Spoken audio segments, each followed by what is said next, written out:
Forgot my notes. This video is about our pantry. Okay, here's what I wanted to discuss with you. A lot of folks are sitting at home, they're looking at their pantry and they're going, oh God, what am I going to make? What do I want to eat?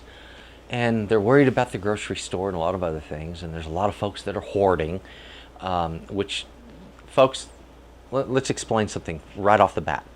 Farming did not stop. The manufacturing plants that are packaging a lot of stuff, not everything, but a lot of stuff is still being packaged up and produced, all right? You're going to get your Hormel spam, all right? It's being kicked out. The thing of it is, and they're not that worried about COVID spread in those plants like a chicken plant, because you have to have a clean enough environment for it to pass your FDA guidelines. And so those plants are running, folks. Don't worry about your food. It's there. This isn't a world war. It's a virus. It's a bad one. But we'll get over it. Now, let's talk about that pantry. The pantry. You're looking in there and there's all this different stuff. Well, this is something I learned when I was a young person. I learned the value of being able to take a grouping of ingredients and create with it. And I had to do that in class. If I didn't do a good job of it, then I got an F. If I did a good job of it, I got an A. And that's how I got through that class. Because the chef said to me, you know, it appears from what I've noticed over the last couple of months that you've already learned everything that we're teaching here, and that we need to challenge you. And she said to me, we're going to do just that. And so each day that I came in, I had a group of ingredients, and I either made something or I didn't, and I either made an A or an F. And funny thing was, I made a lot of A's, but I learned a lot of lessons along the way. And the lesson number one is when you're faced with just a few ingredients, a lot of times there's something there. You may just not be seeing it. I wanted to talk about different items. What should be a staple in your pantry? What should be a base food in your pantry and your refrigerator? What should be a flavor additive? And what kind of active ingredients should you normally keep? Okay? I personally try to keep a pantry that is stable in case there's an emergency. In other words, something could go wrong. We may get hit by a really nasty hurricane, okay? That happens, and Dallas has been affected by them. Okay, so you gotta be prepared for something going bad. And I try to keep about a month's worth of food for myself at any one time. And that's before I start really needing to go and buy things, not before I completely run out of things. So look at it this way. What you're looking for is on your staple items, you're looking for foods that make other foods. Your base foods are just the foods that you would eat. A base food would be a steak, a head of broccoli, okay? Or whatever vegetables you like, and meats that you prefer if you like those. Every pantry is going to be different. I like to keep stocked potato flakes, not because I think they make good mashed potatoes, but because I think they're great in a pinch. They are wonderful for emergencies. If you need a thickener and you don't want it to be flour or cornstarch, bam, there's your potato flakes, and it makes a fantastic potato soup. Yeah, I keep potato flakes around. That's one of my staples. And your staples are going to be different from mine, but I want you to think on these terms, and that's the reason I'm doing this show. And so I came up with a whole list. I've got a whole set of crib notes right here that I'm reading off to you. So you'll know, starting at the staple items. Now, the first thing on the list, I had extra lines at the top, and I ran out of space underneath, and so I just put what was the last item at the first. So I don't have any prioritization on this list. But the first thing that I have written down is wine. Now you might think of it, wine is not a staple, okay? It is in my kitchen. I use it for cooking. Today I'm going to be making a French onion soup, another video, and I'm going to be using red wine in that. And I wouldn't be able to, I just didn't keep it stocked. Okay, so that's one of those things I see as a staple item that makes many other things. It makes a good marinara sauce. Works great in stews and in certain soups. It's a good ingredient. So that's one of my staples. It's also just nice to break out a bottle and drink on a stressful day. All right, so wine, cream, flour, sugar. Sounds pretty standard, doesn't it, for staple pantry items, right? Milk, eggs. That's not pantry, that's refrigerator, but yeah, that's your staple item, is what we're talking about here. Cornmeal. For me, I keep masa harina. If you're wondering, what is masa harina? Masa harina is corn flour, okay? It's popular in Mexico, common in Texas. If you get in northern states, I can see why it's not so common. Masa harina is what the outside of a tamale is made out of. That's what we make corn tortillas with. So it makes a lot of stuff. It's good stuff. You don't make corn tortillas out of cornmeal, people. No. Okay, so cheese, rice, beans, cooking oil, potato flakes, mentioned that before, cornstarch. You're thinking staple item? Yeah, trust me. Cornstarch can do more than just thicken items. For instance, let me give you an example. Let's say you got some chicken wings and you want to do buffalo wings. Well, you want to know how you batter a buffalo wing? It's really simple. You roll it in cornstarch and you fry it. That's how buffalo wings are made. Okay? If you got the cornstarch, you can do it. And it does a lot of other things. And it's pretty cool. So just keep some in the cabinet. It's not like it's going to go bad next month. And by the way, this whole list that I've given you for the most part is stuff that stays for months on end. It keeps for a long period of time.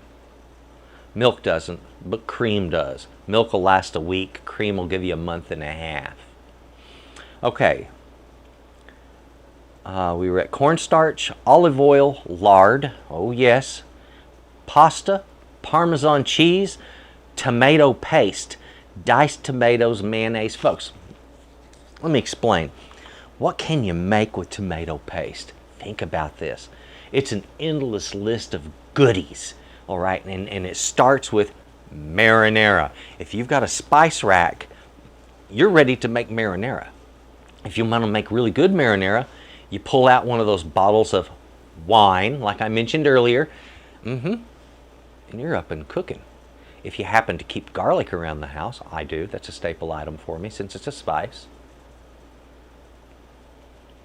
I produce a magnificent marinara anytime I want, and I don't have to keep a big old jar of sauce sitting around. I just keep the right staple items that make that and many other things. Base foods. Okay, and that's the next thing you need to have in your mind. What is my base foods? What do I normally want to keep in the freezer? My list of stuff in the freezer is this. It's fish, chicken, pork, beef, all right? And not in that order, but those items. And I keep a variety of all of them, all of the time. So at the end of the month, when I need to go to the store, there's still a certain percentage of frozen goods I have in my freezer that could get me for quite some time. That's what I'm saying. Being prepared, having the right amount, means you don't have to ever hoard, ever.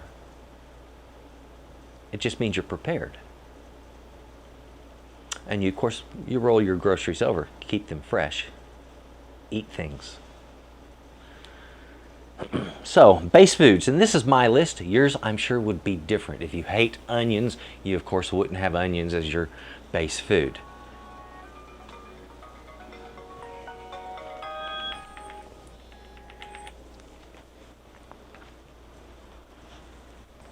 Pardon me, I have an alarm system that reminds me when I need to get certain things done. And I forgot to silence it before this video. Okay, let's get on. Base foods, onions, potatoes. For me, poblanos, love those big chilies. Carrots, lettuce, spinach. Apples, grapes, oranges, broccoli. Remember, some things keep longer than others. Onions, you can get a month out of those easily. Just keep them sitting out and keep them dry. The same way with the potatoes. But do yourself a favor, keep the potatoes and the onions apart or they'll spoil faster. Don't ask me why. Something about certain gas releases that accelerate the issue. But I've learned it's best to keep them apart, and it works. Fish, beef, pork, and chicken. I mentioned that before. So boom, base foods, the food that makes up a bulk of what we eat. Okay, so you've got these dried things that are always going to be in there. If you keep pinto beans around, and boom, you can make a pot of pintos anytime you need. That goes a long ways. It really does. So does rice. Flavor additives. Now, flavor additives are where you take those staple items and turn them into magnificent goodies. Let me give you an example. You can make a plain cake, but if you want to turn it into a vanilla cake, you take that flavor additive, vanilla, you add it to the cake, boom, you got a vanilla cake. Same thing with cocoa, chocolate cake, just that simple. Your flavor additives are flavorants and sauces and things like that that you keep around that make something else a little better or makes it a different item than what it originally was. And so here's a short list. Think on this. Herbs and spices. If you don't have a huge rack of herbs and spices by now, then you probably just started watching this show. Okay, you probably just started watching Texas Cooking Today if you haven't been out buying plenty of spices and herbs, because they are the heart of so many dishes. Let's go back to that marinara again. Marinara, you're going to need basil, you're going to need oregano, you're going to need some rosemary and thyme, and boom, you've got a really, really good marinara. Put some garlic in there and it pops. Yeah, and then the red wine makes it so rich and full-bodied. Your marinara just came to life, and it's better than anything that you would have pulled out of a jar. Flavorants, important. Herbs and spices, extracts, sauces. Here's a flavorant. Capers. Who would think of it?